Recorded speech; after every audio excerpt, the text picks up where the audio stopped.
abatulaba abalaba Bukedde TV mbebaziza nnyo okugobereranga buli lwa Sunday emboozi z'omukenkufu ziba zigguse bumale nga bulijjo akubuzaako siri mulala nze kennyini omukenkufu Julius Nyanzi okuva mu Prof Bioresearch kitongole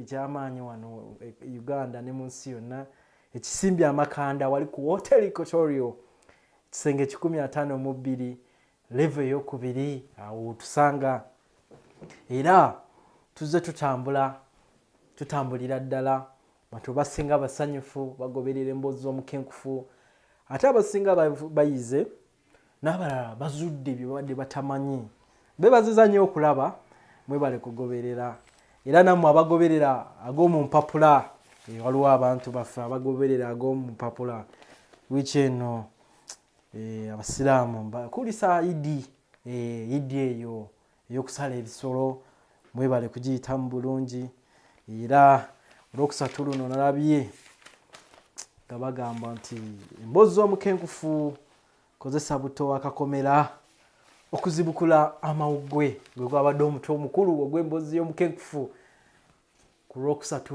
lwa wiiki eno nakugamba peegi 16 kwolina okubeera tuvanga waawo we wali wino ku wino peni omumanyi abagikuutiza nga yekalakasiza naye nkusaba obeeko nekyoyiga era namwe abaali naffe Sunday ewedde twatunuulira emboozi z'omukenkufu mwe twalabira buto wa doodo ne mbayigiriza okukola eŋŋano okuva mu nsigo za doodo oba amamera bw'atasobola kulaba puroguramu eyo osobola okujja ku Equatorial Mall ekisenge 152 n'oyiga bannange aba Vision Group balina enteekateeka ya pakasa bagezaako okulaba nga bakyusa endowooza y'abavubuka balabe nga batandikawo emirimu era nange neesiimye nti nze omuvubuka akyasinze okuba most innovative era engula eyo ngiina omwaka guno gwennyini mwezi ogwokusatu mwagiraba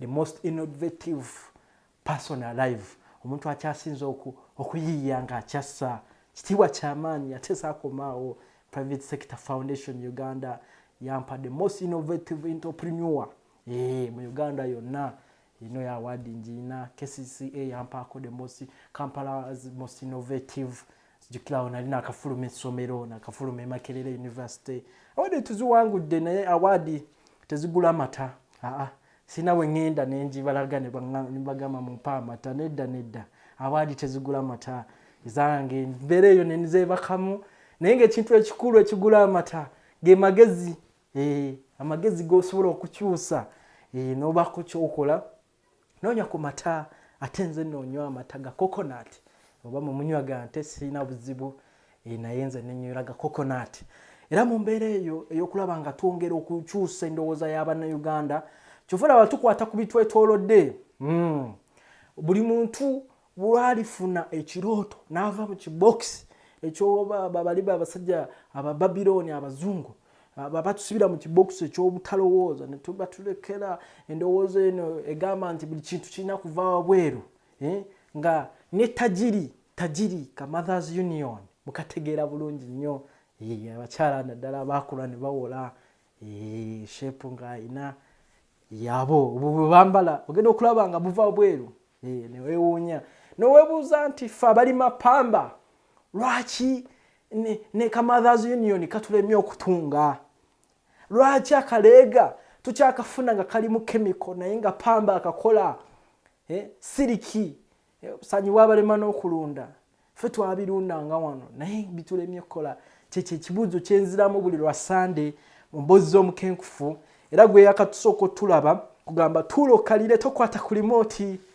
Zebidayo oyo azanyisa remote yo mugambe tuula kakkana omukenkufu agenda asumulula olwaleero njagala nsumulule ku Kakomera akakomera kasedero kasedero mukamanyi bulungi nnyo nga bwe mumanyi kasedero kano kabyafaayo nnyo kankateeke ne wano kabyafaayo nnyo nti waba tunuulidde sedero oba Kakomera omanyi abazungu abangereza bakaita cypress naye Abamerika bakayita Cedar.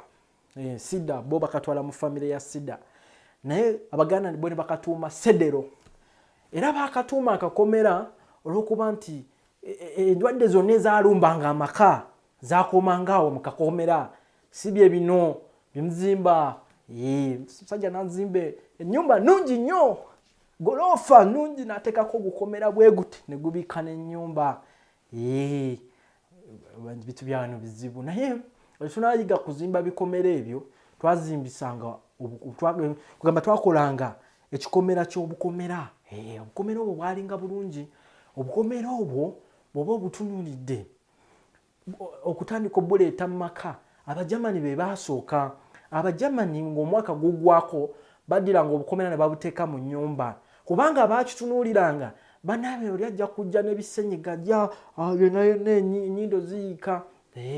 Kati kye baakola nga bateeka obukomera ewaka, oli azze n'ebisenyiga azze n'ebifuba bireme kukwata abantu, kubanga kano akakomera kalimu ekitungo kya Cedar ekiyamba okutta obuwuka oba okusengejja empewo. Era ne kyaki we yasinziira n'ekoppa omuzogo, abantu batandika ng'oteekanga obukomera nga bajjukira amazaalibwa ga Yesu Kristo. Kati bwe kityo bwe kyatandika. Naye ngaffe bannayuganda bajjajjaffe bo babusimbanga waka nti bukomye endwadde, kyovula bakayitanga akakomera kakomya. Emboozi buzeemukeekufu bwe zityo tuyiga. Era munnaye akakomera kano kasengejjanga empewo, kyovula abedda tewalingawo bino birwadde bino bitusumbuwa bi asthma, simanya senyiga, kiwanga, kuzibikira mawuggwe, pneumonia, kubanga empewo yalinga fresh nga n'enfuufu tetuuka mu mayumba. Nakugamba luli bwe nali nkusomesa ku munyo guli ogwa Epsom nti enfuufu eleeta negative energy. Akakomera ako bakateekanga wako okusengejja empewo, enfuufu eyo ne yaleetanga endwadde. Naye gati ngaffe aba Prof Bioresearch bwe tutali bangu kwe kusalawo akakomera ako tukagatteko omutindo, tukolemu buto wakakomera oba akaloosa kakakomera. Akaloosa kano ka byafaayo nnyo ate oba nkaagala. Ngenda bagamba lwaki akaloosa kano nkaagala nnyo, kubanga kankolera ekyamagero.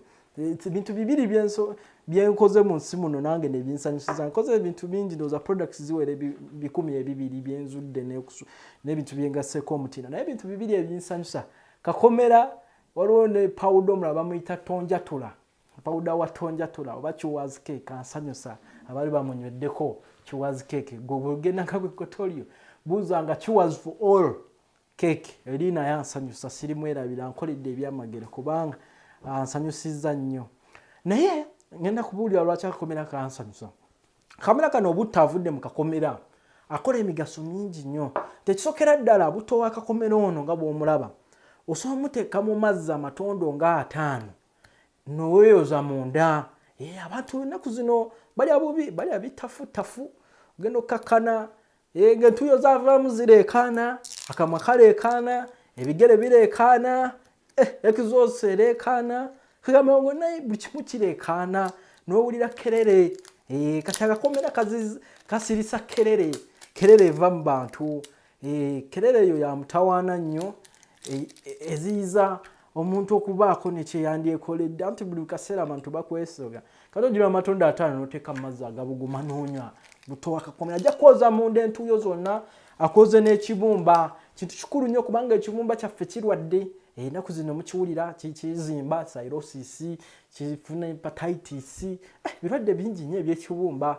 Musajja omu Babiloni we yabiraba yakola ki, yakitegeera n'agamba kati nina kuba kibumba ky'abantu, kubanga ekibumba kikola emirimu 5 n'okusoba. Kye kikyasinza okukola muntu, kubanga kisengejja omusaayi, kiyamba omusaayi ogujjamu obutwa, kiyamba eddagala lyonna ly'onywedde eryo ery'obutuuku bifulumya, kibugumya omubiri, temperature, kiyamba mu kukola omusaayi, kikola ebintu bingi nnyo. Kiyamba okukola amazzi g'akalulwe, ne gano aga bayiro, gano agamenyaamenya, aga bayiro oba gemanyi nga ag'akalulwe, aga gallbladder. Kikola ebintu bingi n'ekirwadde nga tusobola kiyamba nga tukozesa akakomera, kubanga ekibumba bwe kirwala tosuubira kuba mulamu. Kati amazzi ago akakomera kano amatondo 5 gaba gajja tuyamba. Era akakomera kalungi nnyo ne ku mabwa, obutono wakakomera balaba abantu abamuwaddeyo nti ngenda genda akakomera nkakwata emakola nketeeke ku bbwa kajja kusiiwa naawe ojja kukumbuulira. Ngamba oyiro manyimu ebintu oluusi mubifuna kifuula nnenge. Osiga ali ku bbwa manyi kati nze sirina nkwagulo ebintu byange badde bya kikenkufu essaawa zonna. Saawutta ku nnyama saasomola kifi kya nkoko kati noonya enkwagulo siziraba naye bw'oba olina enkwagulo oba olina ebbwa okisiigako osiigako ebbwa omusaayi gusirikirawo. Omusaayi gusirikirawo omuntu n'ataddamu kufuna omusaayi kutiiriika. Era ne bano abalina olukindo abakyala ab'enkindo kasige kakakomera olukindo olwo lujja kkala mangu. Buto wakakomera sigambye pawuda oba majaani ngambye butto akavaamu gwe njogerako. Olukindo lujja kkalirawo kubanga kayamba okukaza amabwa kamale okunuusa ku buto wakakomera mbeere supa nga siri mwebafu mu kitundu ekiddako tukomawo.